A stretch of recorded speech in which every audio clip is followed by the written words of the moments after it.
Hi, this is Pastor Paul Day of Stevens Ave Congregational Church with a reflection for Monday evening and Tuesday of Holy Week. For my personal devotions during Lent, I've been using Walter Brueggemann's A Way Other Than Our Own. It's a book of devotions that was printed in 2017, 3 years ago. And yet, often I find the messages have been particularly timely in this season. On Saturday, Brueggemann started with Exodus chapter 17, verse 7. Moses called the place Massah and Meribah because the Israelites quarreled and tested the Lord, saying, "Is the Lord among us or not?" Brueggemann comments, this story puts Israel in the wilderness between slavery and the land of promise. Israel has a rich and embarrassing memory of the wilderness, about how Israel conducted itself in a time of danger and deficit. The theme of wilderness is an appropriate one for Lent.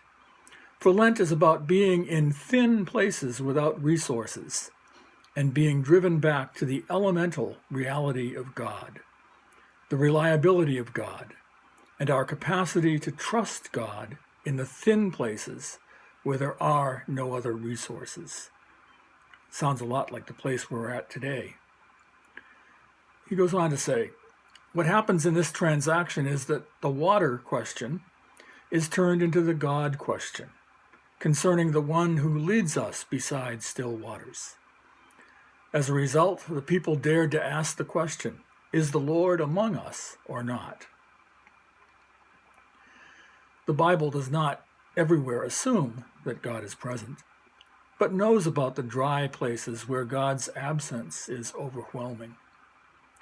They asked the God question about the water problem because they knew they were up against it in their need and had no alternative. And then God, with an assist from Moses, answers the anxiety of Israel. God hears the cries of Israel. God answers decisively. God gives water. God gives the water of life, and when God gives water for life, Israel's deep question is answered. Yes, the Lord is among us. Yes, God has the capacity to transpose wilderness into an arena for life. Yes, God is reliable. Yes, God is faithful. Yes, God is an adequate source for life in a context of scarcity and anxiety. The story does not explain, any more than we can explain Easter after Friday, well-being after Lent. And the reason we do not explain is that we are looking to God, the one who holds all circumstances and all emergencies, all possibilities and all needs and all gifts in God's own hand, the one who says yes.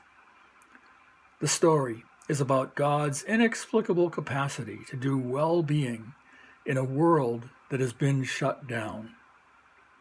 Yes, even in the wilderness. Yes, in Lent. Yes, from rock. Yes, to thirst. Yes, to us. Yes, to the world. The story is about being dazzled beyond every explanation. Yes, yes, yes. May we experience the yes of God, even in the midst of the coronavirus pandemic. Here is Brueggemann's closing prayer.